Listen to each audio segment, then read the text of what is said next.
merci de m'accueillir aujourd'hui, n'est-ce pas, dans ce podcast, ce deuxième numéro, je crois, à mon avis. Je suis Roger Charles Lévina, je suis le chef de mission de l'OIM Madagascar, Mécouvance et les Comores, depuis 2022. Donc, c'est ma 4e année, n'est-ce pas, de prise de service, n'est-ce pas, en tant que chef de mission de ce bureau.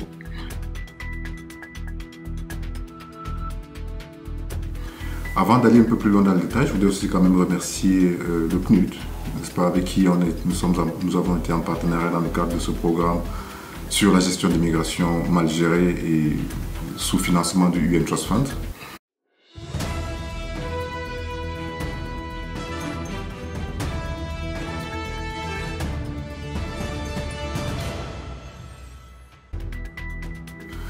L'OIM, comme vous le savez bien, c'est l'Agence des Nations Unies pour les migrations. Nous avons le lead sur toutes les questions migratoires au niveau mondial.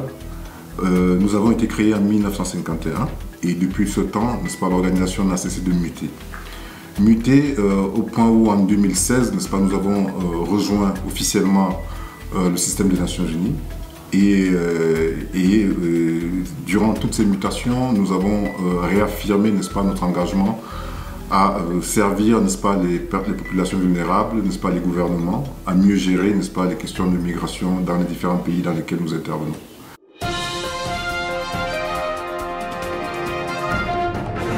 Nous avons opté pour une nouvelle stratégie, n'est-ce pas, sous l'égide, n'est-ce pas, de la directrice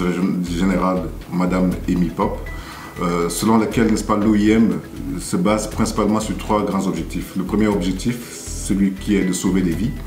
dans le sens, n'est-ce pas, de l'action humanitaire que nous menons dans les différents pays. Deuxième objectif qui est, n'est-ce pas, de trouver des solutions, n'est-ce pas, au déplacement de longue durée. Comme vous pouvez le noter également, par exemple, nous avons beaucoup de déplacements internes au niveau de Madagascar. Et puis, comme troisième objectif, c'est de faciliter, n'est-ce pas, des voies sûres de migration légale pour l'ensemble, n'est-ce pas, des personnes vulnérables. Et pour Madagascar, je dirais qu'on a un certain nombre de programmes que nous mettons en place et qui varient dans plusieurs domaines, principalement pour ce qui est de Madagascar, par exemple la gestion des frontières, où nous appuyons le gouvernement malgache à travers, n'est-ce pas, nos différentes actions avec nos partenaires traditionnels et gouvernementaux que sont par exemple le ministère de la Sécurité publique.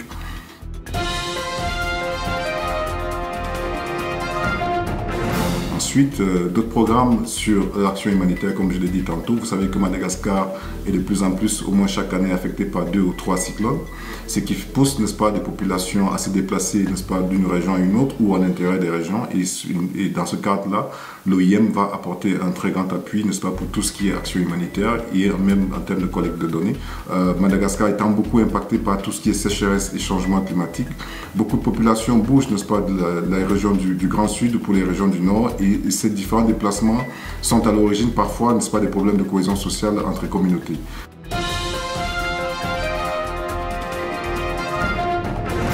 Donc, de manière globale, pour répondre à votre question de quel est mon rôle ici au niveau de Madagascar, mon rôle, c'est vraiment de représenter le directeur régional, la directrice régionale, Madame Amy Pop, appliquer cette politique, n'est-ce pas, au niveau de Madagascar et représenter, n'est-ce pas, valablement la directrice générale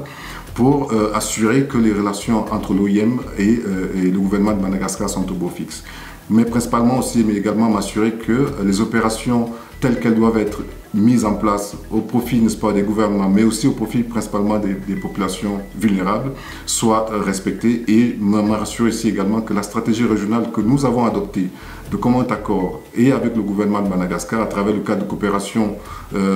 qui a été signé, n'est-ce pas, et qui court de 2024 à 2028. Ça, c'est dans le cadre des Nations Unies, mais également dans le cadre de coopération que nous avons en interne de 2024 à 2028.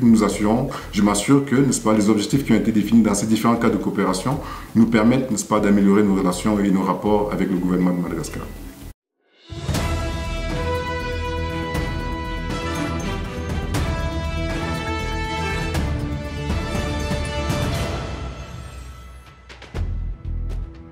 Les dynamiques des migrations au niveau de Madagascar sont nombreuses et elles sont multiples, elles sont variées, je dirais même multidimensionnelles. Principalement parce que Madagascar, pour nous, comparativement aux autres pays de l'océan Indien, que ce soit les pays de l'océan Indien ou que les pays de l'Afrique de l'Est, présente, n'est-ce pas, des spécificités particulières. principalement particulière dans ce sens que nous avons à peu près ici tout type de migration au niveau de Madagascar, qu'elle soit interne principalement et qu'elle soit aussi internationale. Interne dans ce sens que beaucoup de migrations partent, n'est-ce pas, du sud vers le nord, n'est-ce pas, à la recherche des conditions de vie meilleures. Comme vous le savez, beaucoup de migrants quittent, n'est-ce pas, les régions du Grand Sud pour les régions du Nord, à la recherche, n'est-ce pas, des conditions de vie meilleures. Nous avons l'habitude de l'appeler, pour nous, dans notre jargon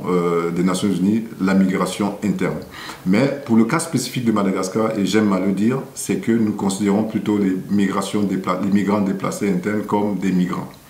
Or, nous savons très bien qu'un migrant est celui qui quitte son pays ou son territoire pour un autre pays, pour une certaine période donnée d'au moins 12 mois. Mais la particularité, comme je l'ai dit tantôt pour Madagascar, c'est que les personnes déplacées internes qui quittent le sud pour le nord sont communément appelées ici migrants pour faire un peu écho de la façon dont même les populations internes entre différentes communautés s'appellent.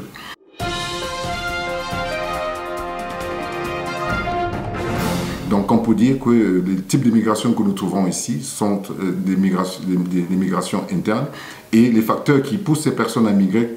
pour la particularité différente dont je parlais à l'instant, c'est que nous avons la sécheresse, n'est-ce pas, qui affecte beaucoup les régions du Grand Sud. Et cette sécheresse pousse les personnes à migrer, n'est-ce pas, d'une région à une autre. Donc on va les considérer comme les migrations, n'est-ce pas, issues du changement climatique. Nous avons aussi également d'autres migrations, n'est-ce pas, du fait des aspects économiques qui se déplacent parce que elles sont à la recherche, n'est-ce pas, des conditions de vie meilleures. Et ça encore, c'est le propre, n'est-ce pas, des populations n'est-ce pas, du Grand Sud qui vont se déplacer, n'est-ce pas, des zones du Grand Sud vers le Grand Nord. Donc je dirais que de manière globale, nous avons deux types de migration, n'est-ce pas, qui impactent, n'est-ce pas, qui affectent Madagascar, la migration interne et la migration interne du fait, n'est-ce pas, des conditions issues du changement climatique telles que la sécheresse, les cyclones, n'est-ce pas, qui affectent le pays, et la migration internationale du fait, n'est-ce pas, des migrants, n'est-ce pas, qui se retrouvent au niveau de Madagascar à la recherche, n'est-ce pas, des conditions de vie meilleures, mais qui considèrent Madagascar comme une zone de transit pour la recherche vers des conditions de vie meilleures, par exemple pour Mayotte.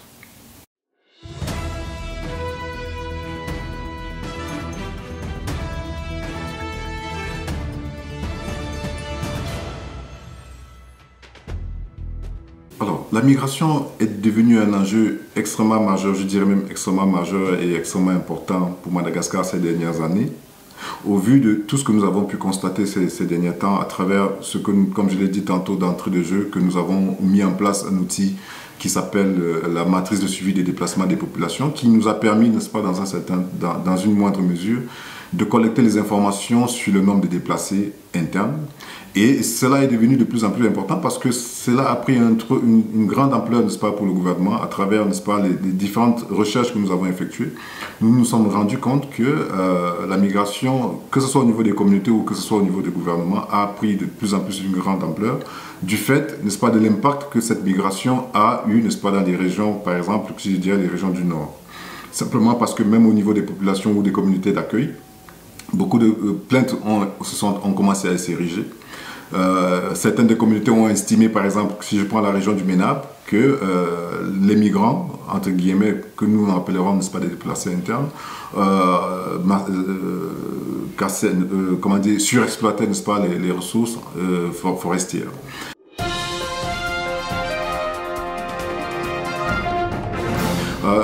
Plus importante, pourquoi? Parce que à cause, n'est-ce pas, de la raréfaction aussi, n'est-ce pas, des ressources, je dirais aussi raréfaction, par exemple, de l'accès à l'eau, l'accès, n'est-ce pas, aux conditions de vie meilleures, l'accès aux services sociaux. Cela fait en sorte que le peu de ressources disponibles encore à Madagascar et qui sont viables et qui se retrouvent plus principalement dans les régions du Nord, se sont vues, n'est-ce pas, être envahies, n'est-ce pas, par les populations venant du Grand Sud. Et donc, du coup, cette question a eu de plus en plus un impact majeur ou une importance majeure, n'est-ce pas, dans les discussions au niveau des communautés, au niveau des gouvernements et même au niveau des partenaires entre eux. Ce sont ces différents aspects qui montrent que la migration a de plus en plus eu un impact vraiment extrêmement important et a pris, n'est-ce pas, une place importante, n'est-ce pas, dans les discussions au niveau du gouvernement et même des communautés.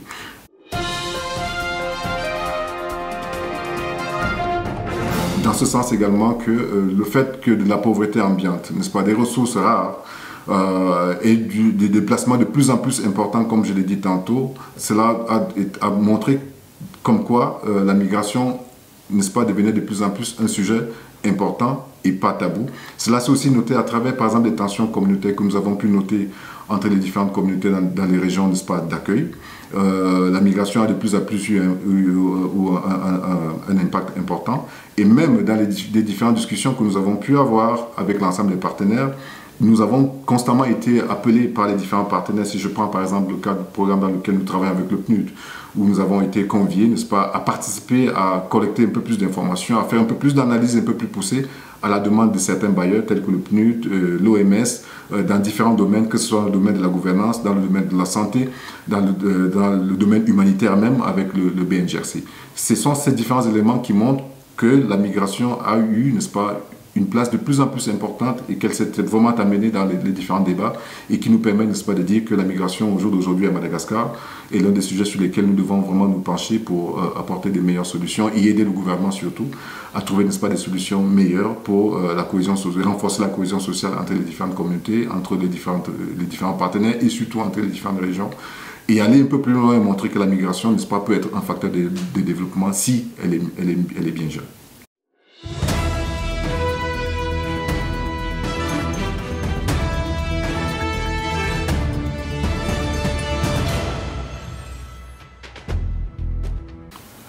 Alors, pour moi, les facteurs qui alimentent ces migrations, les facteurs invisibles, n'est-ce pas, qui alimentent cette migration non gérée, je dirais, première chose, c'est qu'il y a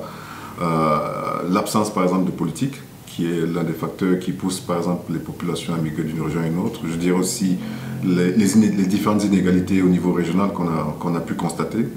Selon les rapports, les différentes études que nous avons menées à travers, n'est-ce pas, la matrice de suivi des déplacements des populations ou l'indice de solutions aux mobilités, on a quand même vu qu'il y avait beaucoup d'inégalités entre les différentes régions. Principalement, quand je dis inégalités, je regarde par exemple des régions du Nord qui sont plus développées et qui présentent plus d'opportunités, par exemple, que les régions du Sud.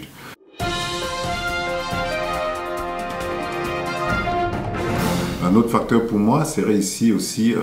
l'absence, n'est-ce pas, des services sociaux de base, n'est-ce pas, qui ne sont presque pas vraiment disponibles dans les régions du Grand Sud, mais qui sont plus disponibles dans les régions du Nord.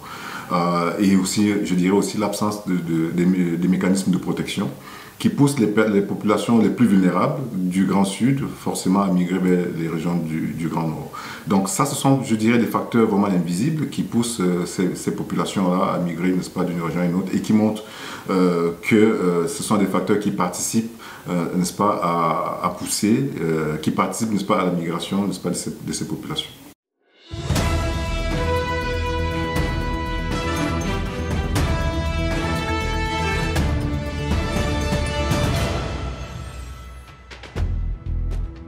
Je dirais que l'approche sur la sécurité humaine est particulièrement importante pour répondre aux défis causés par la gestion des migrations internes, dans ce sens que cette approche, n'est-ce pas, qui de manière systémique ne se concentre pas réellement sur les États ou sur les différentes régions. Elle est beaucoup plus portée, n'est-ce pas, sur la personne humaine même. Humaine dans ce sens que cette approche va se concentrer vraiment sur les principes fondamentaux même de la gestion de ces migrations, de ces migrants-là. Principalement, quand je parle de l'approche centrée sur la personne, c'est principalement sur les questions, par exemple, environnementales, de la santé, l'accès aux services sociaux de base, n'est-ce pas, je dirais aussi les aspects politiques, les aspects de cohésion sociale. Donc cet aspect va vraiment se concentrer sur le bien-être, n'est-ce pas, de la personne, plutôt que sur les politiques globales au niveau national.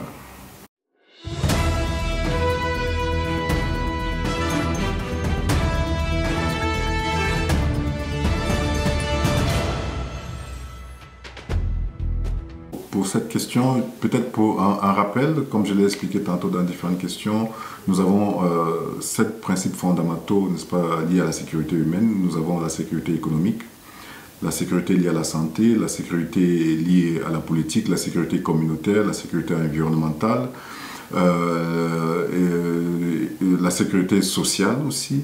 et environnementale. Donc ces différents points permettent, n'est-ce pas, de définir même, de saisir et mieux comprendre comment la sécurité humaine peut intervenir pour améliorer ces questions. Je dirais donc dans ce sens que la sécurité ici qui est plus à même, n'est-ce pas, d'affecter ces populations, c'est beaucoup plus la sécurité alimentaire, comme vous le savez. Au niveau de Madagascar, si les personnes ne sont pas bien nourries ou si elles n'ont pas accès, n'est-ce pas, à l'alimentation, elles vont forcément être obligées, n'est-ce pas, de migrer, n'est-ce pas, d'une région à une autre, à la recherche, n'est-ce pas, des conditions de vie meilleures, mais principalement à la recherche, n'est-ce pas, de la nourriture. Donc ça fait que c'est l'un des aspects sur lesquels nous pensons au niveau de l'OIM, qui est beaucoup plus impactant et qui est beaucoup plus marquant et qui pousse principalement les personnes, n'est-ce pas, à migrer, la sécurité alimentaire.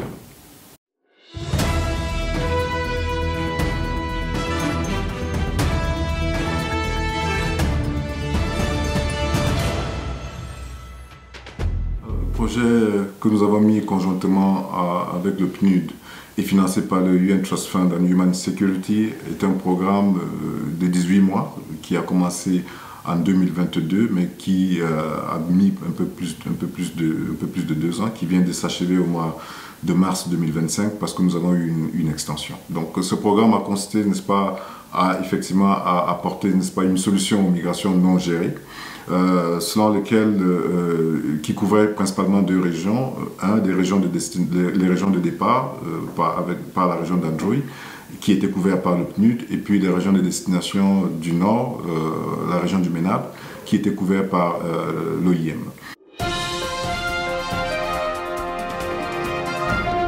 Donc ce programme a eu 2 grands axes principaux. Le premier axe qui était relatif à la collecte des données, au renforcement, n'est-ce pas, des capacités, à la recherche, n'est-ce pas, et qui nous a permis de mettre en place une étude et suivi, n'est-ce pas, les différentes formations qui ont été délivrées au niveau des 2 régions, mais aussi au niveau central. Dans le MENAP et dans l'Androy, principalement respectivement par le PNUD et l'OIM. Ensuite, dans l'axe numéro 2, qui a consisté principalement à la recherche des financements et à vulgariser, n'est-ce pas, l'approche de la sécurité humaine, à travers, n'est-ce pas, une stratégie qui a été développée et mise en place au niveau national, qui nous a permis, n'est-ce pas, de vulgariser, n'est-ce pas, les différents résultats qui ont pu être mis en exergue, comme je l'ai dit tantôt dans les précédentes questions, qui ont mis en exergue les différentes approches et les différents aspects de la sécurité humaine que j'ai cités tantôt, principalement économie, environnementale, santé et bien d'autres. Donc ce projet nous a permis, n'est-ce pas, d'atteindre ces différents objectifs et de voir dans quelle mesure on pouvait proposer ces différentes solutions au gouvernement et que cela soit être utilisé par le gouvernement pour pouvoir élaborer un certain nombre de politiques sur place et permettre d'améliorer les conditions de vie des populations.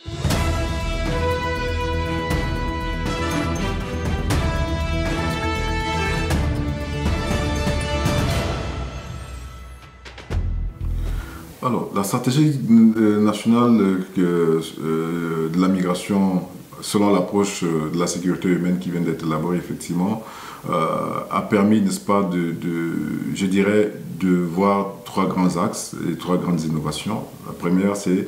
que c'est une innovation dans ce sens qu'elle a fait appel, n'est-ce pas, à l'implication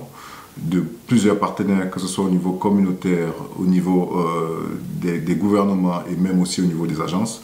La deuxième, c'est qu'elle a placé les personnes vulnérables même au centre. Ça veut simplement dire que nous avons fait appel aux personnes vulnérables, aux personnes affectées, c'est-à-dire des personnes déplacées internes. Nous les avons placées, n'est-ce pas, au cœur de cette stratégie.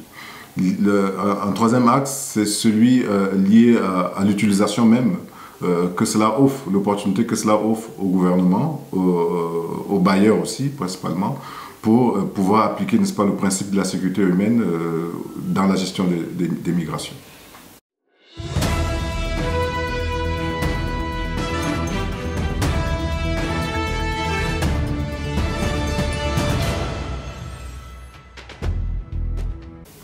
Alors, le type de partenariat que nous cherchons au jour d'aujourd'hui pour sa mise en œuvre concrète, c'est déjà d'abord le soutien de nos partenaires traditionnels financiers et de nouveaux partenaires. C'est aussi également le soutien et même la mise en application du gouvernement en lui-même, mais aussi pour que cette stratégie puisse être utilisée au niveau du gouvernement, mais pour que nous puissions bénéficier d'un appui supplémentaire ou complémentaire des partenaires avec lesquels nous travaillons au quotidien, pour que, n'est-ce pas, cette stratégie puisse être développée, vulgarisée, n'est-ce pas, au niveau de Madagascar.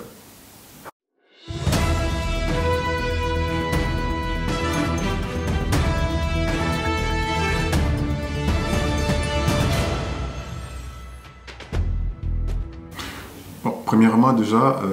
étant donné que cette stratégie vient d'être élaborée, la première démarche que nous avons entreprise, n'est-ce pas, c'est qu'elle soit validée au niveau du gouvernement à travers, n'est-ce pas, nos différents ministères avec lesquels nous collaborons, afin qu'elle puisse être adoptée, n'est-ce pas, au niveau du Parlement, pour qu'elle puisse faire tache d'huile et afin que nous puissions procéder, n'est-ce pas, à sa vulgarisation. Une fois qu'elle sera approuvée, nous allons nous assurer, à travers les différentes évaluations que nous allons entreprendre, qu'elle fait tache d'huile, n'est-ce pas, auprès, n'est-ce pas, de ces différents utilisateurs, auprès des autres agences, auprès d'autres partenaires, qui appliquent, n'est-ce pas, pour qu'elles puissent appliquer, n'est-ce pas, le principe de la sécurité humaine dans leurs différents travaux au quotidien, dans les différentes actions, n'est-ce pas, qu'elles mettent en place au profit des populations vulnérables, principalement des populations déplacées.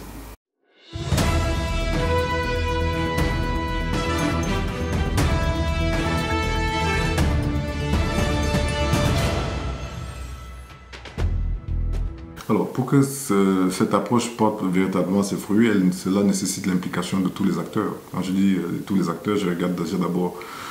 au niveau national, à travers, n'est-ce pas, la prise en compte la prise en compte par nos différents partenaires du gouvernement de cette politique, mais aussi également par nos différents bailleurs à travers un appui constant pour sa mise en application, mais également aussi par les communautés elles-mêmes, à travers les différentes que nous servons au quotidien, que ce soit les communautés d'accueil, mais aussi également les communautés déplacées. Si nous mettons tous ces différents éléments ensemble, nous sommes convaincus que l'approche selon la sécurité humaine pour la gestion des migrations va être complètement entendue et prise en compte par l'ensemble des partenaires qui interviennent dans ces différentes régions.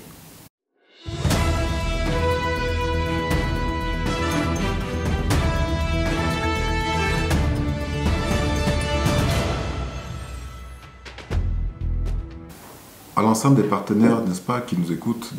c'est déjà d'indiquer que la migration n'est pas une mauvaise chose, mais que la migration a tout un aspect aussi extrêmement positif. Nous souhaitons vraiment continuer à solliciter leur appui et leur effort pour qu'ils continuent, n'est-ce pas, d'appuyer le gouvernement de Madagascar à travers nos différentes actions, que ce soit de l'OIM ou du PNUD ou même d'autres partenaires qui travaillent dans le champ de la migration, afin que ce soutien constant qu'ils ont souhaité ou que le gouvernement a souhaité voir puisse continuer, n'est-ce pas, de s'établir dans le long terme et dans la durée, afin que, n'est-ce pas, la migration devienne plus un facteur positif, mais qui permette, comme nous l'avons coutume de le dire, qu'une migration bien gérée, n'est-ce pas, profite à l'ensemble des États, profite à l'ensemble des partenaires, profite aussi à l'ensemble de la communauté. Donc, avec l'appui, n'est-ce pas, des bailleurs et le soutien financier, n'est-ce pas, de tous nos partenaires, nous serons en mesure, n'est-ce pas, de rendre,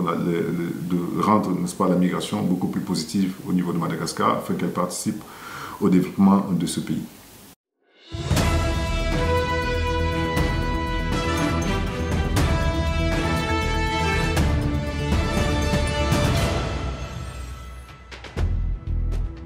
Pour renforcer un peu ce que j'ai dit tout à l'heure, c'est que la migration, pour moi et pour nous, n'est-ce pas, revêt, n'est-ce pas, un sens extrêmement positif. Comme je l'ai dit tantôt, une migration ordonnée, sûre, profite, n'est-ce pas, à l'ensemble des États, profite, n'est-ce pas, aux migrants eux-mêmes, mais aussi bénéficie à l'ensemble de la société. Et donc, il est de notre devoir, à nous tous, de continuer, n'est-ce pas, à œuvrer afin que cette migration puisse, n'est-ce pas, participer au développement économique d'un pays comme Madagascar, qu'elle bénéficie à l'ensemble, n'est-ce pas, des personnes déplacées internes, des populations les plus vulnérables, mais aussi à l'ensemble des communautés, y compris aussi, n'est-ce pas, le gouvernement et les partenaires qui nous appuient au quotidien pour que les questions d'immigration puissent participer de manière globale à la cohésion sociale entre les communautés et participer au développement de Madagascar, puissent renforcer, n'est-ce pas, la culture de la paix, n'est-ce pas, au niveau de Madagascar.